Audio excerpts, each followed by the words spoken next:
आज आम जो प्रसंग परमेश्वर वाक्य आलोचना करवा ध्यान करवा आलोच्य प्रसंग होची ईश्वर को गौरव को स्पर्श न करो।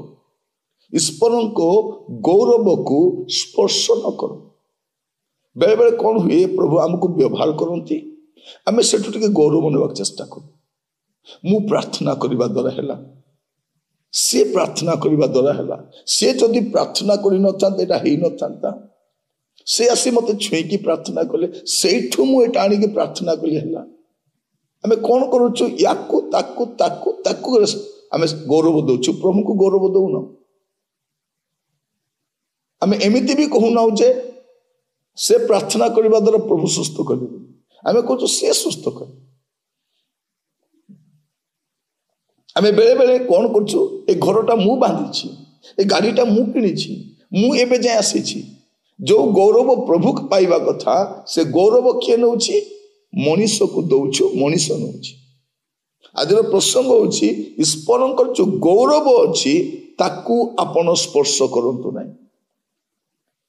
जिसाई भविष्य वक्ता पुस्तक तार 42 अध्याय तार 8 पद आंभे सदा प्रभु यही आंभर नाम पुणी आंभे अपना गौरव अन्य को किबा अपना प्रशंसा खोदित प्रतिमा गण को देबू नहीं।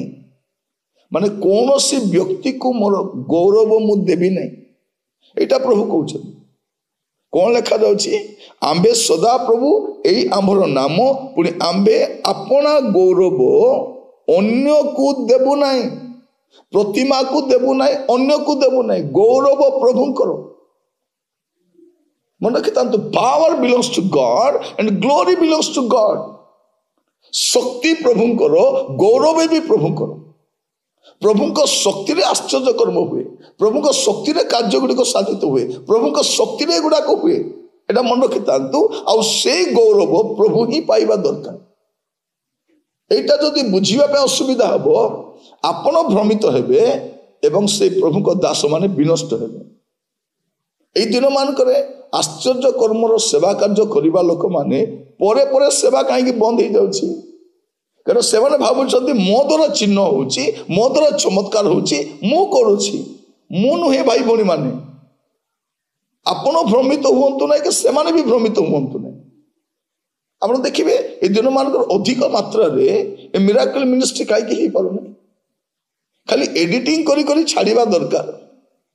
वीडियो एडिटिंग चली दिन मानकर हेला नहेला काहाकू जना ना निज लोक को डाकिकी प्रार्थना करके पठे दौरान से स्टोरी बनाऊँ आपण सुस्थ करें कि आपण को द्वारा मो द्वारा कौन हो पार आमर श्वास वायु बंद है घर बनइबू कौन चाकरी करूँ कौन गाड़ी किणबू कौन सेवा करूँ कौन गौरव से पाइबा दरकार। आपण तांकर गौरव को स्पर्श करंतु नहीं स्पर्श करंतु नहीं। आम बेले बेले कहूँ नहीं से डॉक्टर थी मत कि रोग नहीं मुझे भल अच्छी एवं बिछणार पड़ी से डॉक्टर आसिक बचाऊ। प्रिय माने आप डॉक्टर पाखक जातु औषध खातु चिकित्सा करंतु व्यायाम करंतु आरोग्यदायक प्रभु अटंती सी एटा आप बुझी रखंतु। आप देखिए जिसाई भविष्य वक्ता पुस्तक 48 अध्याय तार 11 पद कौन लिखा जाउछि आंबे अपना सकाशु केवल अपना सकाशु ताहा करिबा कारण आंबर नाम कहीं अपवित्र हेबो पुणी आंबे अपना गौरव अन्य को देबा नहीं। कौन लिखा जाउछि आंबे अपना गौरव अन्य को देबा नहीं। जो माने प्रभुंकर सेवारे परिपक्व अटंती वास्तव में प्रभु सहित रहीकि आसी से माने जानिबे हठात जो माने सेवारे उठी जाउछंती सेवा कार्य करुछंती से माने परिपक्व नुहंती आ परिपक्व न होइथिबारु ए त्रुटि गुडाक देखा जाए। यीशुଙ୍କ सहित पितर रहिथिले यीशु आश्चर्य कर्म करुथिले असामान्य शक्तिर कार्य करुथिले से झड़ को शांत करिछथि मृत को जीवन देइछथि ए सब देखिछथि पितर କିନ୍ତୁ ଏବେ ପ୍ରଭୁ ଯୀଶୁ ଖ୍ରୀଷ୍ଟ ସ୍ପର୍ଗାରୋହଣ କଲା ପରେ ଏବେ ଆଶ୍ଚର୍ଯ୍ୟକର୍ମ କାହା ଦ୍ୱାରା ହେଉଛି? ପିତରଙ୍କ ଦ୍ୱାରା ହେଉଛି। ଟିକେ କ୍ରେଡିଟ ପିତର ନେବା କଥା କି ନାହିଁ? ଟିକେ ଗୌରବ ଟିକେ ନେବା କଥା ନା ନାହିଁ? ଯାହା ହଉ ପ୍ରଭୁ ଗଲେ, କିନ୍ତୁ ଏବେ ମୁଁ କରୁଛି। ଆଜିକାଲି ପ୍ରଭୁଙ୍କ ଦାସମାନେ କ'ଣ କହୁଛନ୍ତି? ପ୍ରଭୁ ଆଉ କିଛି କରୁନାହାନ୍ତି, ଆମେ ଏକା କରୁଛୁ। ସବୁ ଆମକୁ ସେ ଦାୟିତ୍ୱ ଦେଇ ପଳେଇଛନ୍ତି। ଏବେ ପୃଥିବୀରେ ଯାହା କରିବାର ଅଛି ଆମେ ଏକା କରିବୁ, ପ୍ରଭୁ ଆଉ କରିବେ ନାହିଁ ବୋଲି ସେମାନେ କହୁଛନ୍ତି। କ'ଣ ଶିକ୍ଷା, କ'ଣ ବୁଝିଛନ୍ତି ମୁଁ ଜାଣିନି। ଏମାନେ କରିବେ ପୁଣି ଆଶ୍ଚର୍ଯ୍ୟକର୍ମ, ଏମାନଙ୍କ ଦ୍ୱାରା ଆଶ୍ଚର୍ଯ୍ୟକର୍ମ ହବ। ଟେଣ୍ଡର ନେଇଛନ୍ତି। ଗତ ଦିନ ମାନଙ୍କୁ ଆମେ ଦେଖୁଥିଲୁ, ଜଣେ ପ୍ରଚାରକ ବୁଲୁଥିଲେ, ସେ କ'ଣ ବୋଲି କହୁଥିଲେ? 5 ମିନିଟରେ ଆଶ୍ଚର୍ଯ୍ୟକର୍ମ। 5 ମିନିଟରେ, 5 ଘଣ୍ଟାରେ କି 5 ବର୍ଷରେ ବି ହୁଏ ନାହିଁ, ଯେତେବେଳେ ପର୍ଯ୍ୟନ୍ତ ସେ କରନ୍ତି ନାହିଁ। ଆପଣ ମନେ ରଖିଥାନ୍ତୁ, ପାୱାର ବିଲଙ୍ଗସ୍ ଟୁ ଗଡ୍। ଆଶ୍ଚର୍ଯ୍ୟକର୍ମ ପ୍ରଭୁ କରନ୍ତି, ଗୌରବ ସେ ପାଇବା କଥା। ପ୍ରେରିତ 3 ପର୍ବ ତାର 12 ଆଉ 13 ପଦ ଦେଖିବେ। ପିତର ତାହା ଦେଖି ଲୋକମାନଙ୍କୁ ଉତ୍ତର ଦେଲେ, ହେ ଇସ୍ରାଏଲୀୟ ଲୋକମାନେ, ଆପଣମାନେ କାହିଁକି এই ଲୋକ ବିଷୟରେ ଚମତ୍କୃତ ହେଉଅଛନ୍ତି? କିମ୍ବା ଆମ୍ଭେମାନେ ଯେପରି ନିଜ ଶକ୍ତି ବା ଭକ୍ତି ବଳରେ ଏହାକୁ ଚାଲିବାର ଶକ୍ତି ଦେଇଅଛୁ, ତାହା ଭାବି ଆମ୍ଭମାନଙ୍କ ପ୍ରତି କାହିଁକି ଏକ ଦୃଷ୍ଟିରେ ଚାହିଁ ଅଛନ୍ତି? ତାପରେ ଲେଖା 13 ପଦ, ଅବ୍ରାହମ, ଇସାକ ଓ ଯାକୋବଙ୍କ ପରମେଶ୍ୱର, ଆମ୍ଭମାନଙ୍କର ପିତୃପୁରୁଷଙ୍କ ପରମେଶ୍ୱର ଆପଣା ଦାସ ଯୀଶୁଙ୍କୁ ଗୌରବାନ୍ୱିତ କରିଅଛନ୍ତି। ସେଇ ଯୀଶୁଙ୍କୁ ଆପଣମାନେ ସମର୍ପଣ କଲେ। ପୁଣି ଯେତେବେଳେ ପିଲାତ ତାହାଙ୍କୁ ମୁକ୍ତ କରିବାକୁ ମନସ୍ଥ କରିଥିଲେ, ସେତେବେଳେ ତାହାଙ୍କୁ ଆପଣମାନେ ତାହାଙ୍କ ସାକ୍ଷାତରେ ଅସ୍ୱୀକାର କଲେ। ଏଠି କ'ଣ ଲେଖାଯାଉଛି? ଯୀଶୁଙ୍କୁ ଗୌରବାନ୍ୱିତ କରିଅଛନ୍ତି। ସେ ସୁସ୍ଥ ହେବା ଦ୍ୱାରା କିଏ ଗୌରବ ପାଆନ୍ତି? ପ୍ରଚାରକ ଗୌରବ ପାଆନ୍ତି ନାହିଁ, ପାଳକ ଗୌରବ ପାଆନ୍ତି ନାହିଁ, ଭାବବାଦୀ ଗୌରବ ପାଆନ୍ତି ନାହିଁ। 2-4 ଜଣ ସୁସ୍ଥ ହେଲେ ଆମେ ଛାତି ଫୁଲେଇକି ବୁଲୁଛୁ। ଆମେ ସେଟାକୁ କ'ଣ କରୁଛୁ? ଏଡିଟ୍ କରି ଫେସବୁକରେ ଅପଲୋଡ କରୁଛୁ, ୟୁଟ୍ୟୁବରେ ଦଉଛୁ। ଚମତ୍କାର ହେଲା, ଚମତ୍କାର କିଏ କରନ୍ତି? ଆଶ୍ଚର୍ଯ୍ୟକର୍ମ କିଏ କରନ୍ତି? ଗୌରବ ସ୍ପର୍ଶ କରନ୍ତୁ ନାହିଁ, ଗୌରବ ପ୍ରଭୁଙ୍କର, ଗୌରବ ପ୍ରଭୁଙ୍କର। ଆପଣ ଦେଖିବେ ପ୍ରେରିତ 10 ପର୍ବ ଦେଖନ୍ତୁ। ପ୍ରେରିତ 10 ପର୍ବ ତାର 25 ଆଉ 26 ପଦ। ଏଠି କ'ଣ ଲେଖାଯାଉଛି? ପିତର ପ୍ରବେଶ କରନ୍ତେ କର୍ଣ୍ଣିଲ୍ୟ ତାହାଙ୍କୁ ଭେଟି ଚରଣ ତଳେ ପଡ଼ି ତାହାଙ୍କୁ ପ୍ରଣାମ କଲେ। କିନ୍ତୁ ପିତର ତାହାଙ୍କୁ ଉଠାଇ କହିଲେ, ଠିଆ ହୁଅ, ମୁଁ ମଧ୍ୟ ଜଣେ ମନୁଷ୍ୟ।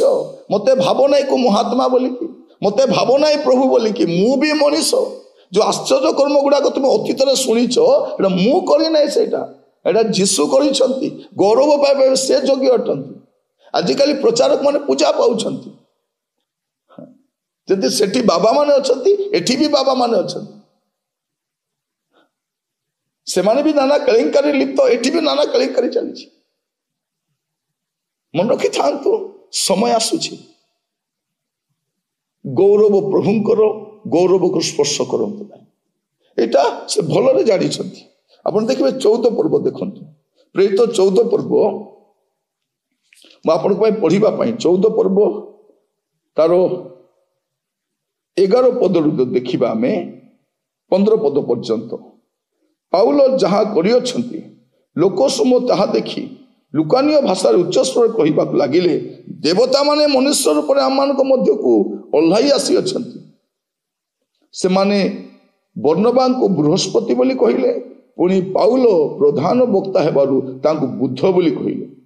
ନଗର ସମ୍ମୁଖରେ ଥିବା ବୃହସ୍ପତି ମନ୍ଦିରର ଯାଜକ କେତେକ ବୃଷ ଓ ପୁଷ୍ପହାର ଦ୍ୱାର ନିକଟକୁ ଆଣି ଲୋକମାନଙ୍କ ସହିତ ବଳି ଦେବାକୁ ଇଚ୍ଛା କଲେ। କିନ୍ତୁ ପ୍ରେରିତମାନେ ଅର୍ଥାତ୍ ବର୍ଣ୍ଣବା ଓ ପାଉଲ ଏହା ଶୁଣି ଆପଣା ବସ୍ତ୍ର ଚିରି ଲୋକ ସମୂହ ମଧ୍ୟକୁ ବେଗେ ଦୌଡ଼ି ଯାଇ ଉଚ୍ଚସ୍ୱରରେ କହିବାକୁ ଲାଗିଲେ, ହେ ମହାଶୟମାନେ, କାହିଁକି ଏ ସମସ୍ତ କରୁଅଛନ୍ତି? ଆମ୍ଭେମାନେ ମଧ୍ୟ ଆପଣମାନଙ୍କ ପରି ସୁଖ ଦୁଃଖ ଭୋଗୀ ମନୁଷ୍ୟ। ଆପଣମାନଙ୍କ ନିକଟରେ ଏହି ସୁସମାଚାର ପ୍ରଚାର କରୁଅଛୁ, ଯେପରି ଆପଣମାନେ ଏସବୁ ଅସାର ବସ୍ତୁ ଠାରୁ ବିମୁଖ ହୋଇ ଜୀବନ୍ତ ଈଶ୍ୱରଙ୍କ ପ୍ରତି ଫେରନ୍ତି। ସେ ଆକାଶ ମଣ୍ଡଳ, ପୃଥିବୀ, ସମୁଦ୍ର ଓ ସେସବୁ ମଧ୍ୟରେ ଥିବା ସମସ୍ତ ସୃଷ୍ଟି କରିଅଛନ୍ତି। ମୋର ପ୍ରିୟ ଭାଇ ଭଉଣୀ ମାନେ, ପାଉଲ କିଏ? ଯାହାଙ୍କର ରୁମାଲ ନେଇକି ଲୋକମାନେ ସୁସ୍ଥ ହୋଇଥିଲେ। ପିତର କିଏ? ଯାହାଙ୍କର ଛାଇ ପଡ଼ିବାର ଲୋକମାନେ ସୁସ୍ଥ ହୋଇଥିଲେ। ପିତର କିଏ? ଯେ ମାତୃଗର୍ଭର ଖଞ୍ଜକୁ ନାଜରେଥ ଯୀଶୁଙ୍କ ନାମରେ ଚାଲିବା ପାଇଁ କହିଥିଲେ। ଏମାନେ ଜାଣିଛନ୍ତି ଏ ଗୌରବ କେବଳ ପ୍ରଭୁଙ୍କର ଗୌରବ। ମୁଁ ପ୍ରତ୍ୟେକକୁ କହିବା ପାଇଁ ଚାହେଁ, ଯେଉଁମାନେ ମିଟିଂରେ ଗୀତ ବୋଲନ୍ତି, ଷ୍ଟେଜରେ ଗୀତ ବୋଲିଲା ପରେ ଆରାଧନା କଲା ପରେ ସେ ଗୌରବକୁ ସେଠି ଛାଡ଼ିକି ଆସନ୍ତୁ, କାରଣ ସେ ଗୌରବ ଆପଣଙ୍କ ନୁହେଁ, ପ୍ରଭୁଙ୍କର। ସେଇଥିପାଇଁ କୌଣସି ୱର୍ସିପ୍ କରିବା ଲୋକ, ଗୀତ ଗାଇବା ଲୋକ ତିଷ୍ଠି ପାରୁନାହାନ୍ତି, ସେମାନେ ପ୍ରଭୁଙ୍କ ଗୌରବକୁ ସ୍ପର୍ଶ କରୁଛନ୍ତି। ସେମାନେ ଚିହ୍ନ ଚମତ୍କାର ଆଶ୍ଚର୍ଯ୍ୟ କର୍ମ କରୁଛନ୍ତି ବା ପ୍ରଚାର କରୁଛନ୍ତି ବା ଲୋକଲୋଚନରେ ଆଦୃତ ହେଉଛନ୍ତି, ଲକ୍ଷ ଲକ୍ଷ ଲୋକ ଦେଖୁଛନ୍ତି। ଆପଣ ହୁଅନ୍ତୁ ବା ମୁଁ ହୁଏ, ମନେ ରଖିଥାନ୍ତୁ, ଯଦି ଷ୍ଟେଜରେ ଗର୍ବ କଲୁ ସର୍ବନାଶ ଆରମ୍ଭ ହେଲା। ପ୍ରଭୁ ତ ଗର୍ବୀକୁ ଦୂରରୁ ଚିହ୍ନନ୍ତି, ମାନେ ତାର ଡାଉନଫଲ୍ ଆରମ୍ଭ ହେଲା ସେ ଷ୍ଟେଜରୁ। ପୁଲପିଟ୍ ପୁଲ କରିଛନ୍ତି, ପିଟ୍କୁ ବି ଯିବେ। ମନେ ରଖିଥାନ୍ତୁ, ପ୍ରଭୁ ଆପଣଙ୍କୁ ଉଠେଇଛନ୍ତି ସେ ପର୍ଯ୍ୟନ୍ତ, ପୁଲ କରିକି ଆଣିଛନ୍ତି ସେଇଠି, ପିଟ୍କୁ ମଧ୍ୟ ଯାଇପାରିବେ। ତେଣୁ ପୁଲପିଟ୍ରେ ଯିବା ସମୟରେ, ସଭା ସମିତିରେ ଯିବା ସମୟରେ ଆମେ ସତର୍କ ହେବା ଦରକାର। ଗୌରବ ପ୍ରଭୁଙ୍କର।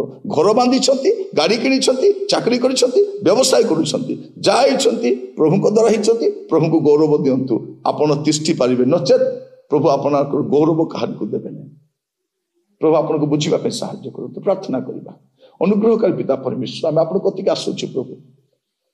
ପ୍ରଭୁ ଆମ ଅଜ୍ଞାନପଣରେ ଅନେକ ଭୁଲ ଆମ ଦେଇ ହେଇଯାଇଛି। ପ୍ରଭୁ ଆପଣମାନଙ୍କୁ ଅନୁଗ୍ରହ କରନ୍ତୁ, ଯେପରି ପ୍ରଭୁ ଏହିସବୁ ଆମମାନଙ୍କ ଦ୍ୱାରା ପୁଣି ଥରେ ନ ହୁଏ, ଏଥିପାଇଁ ଆପଣ ଆମମାନଙ୍କୁ ଦୟା କରନ୍ତୁ, ଆମମାନଙ୍କୁ ସାହାଯ୍ୟ କରନ୍ତୁ। କରୁଣାମୟ ପରମେଶ୍ୱର, ଆପଣଙ୍କର ଆମର ମହିମା, ଆଦର, ଗୌରବ ଯୁଗେ ଯୁଗେ ହେଉ। ହେ ପ୍ରଭୁ ପରମେଶ୍ୱର, ମୁଁ ଆପଣଙ୍କୁ ଅଶେଷ ଧନ୍ୟବାଦ ଦେଉଛି। ବାକ୍ୟ ଦ୍ୱାରା ଆପଣ ଆମମାନଙ୍କୁ ଶିଖାଉଛନ୍ତି। ଏ ପ୍ରାର୍ଥନାଟି ମୋର ପ୍ରାଣର ପ୍ରିୟ ଯୀଶୁଙ୍କ ନାମରେ ମାଗିବି, ଆମେନ୍। ପ୍ରଭୁ ଆପଣମାନଙ୍କୁ ପ୍ରତ୍ୟେକଙ୍କୁ ବାହୁଲ୍ୟରେ ଆଶୀର୍ବାଦ କରନ୍ତୁ। ପ୍ରଭୁ ଅନୁଗ୍ରହ କଲେ ଆସନ୍ତା ଅଧ୍ୟାୟରେ ଜଡ଼ିତ ହେବା। ବିଦାୟ ଦିଅନ୍ତୁ। ନମସ୍କାର।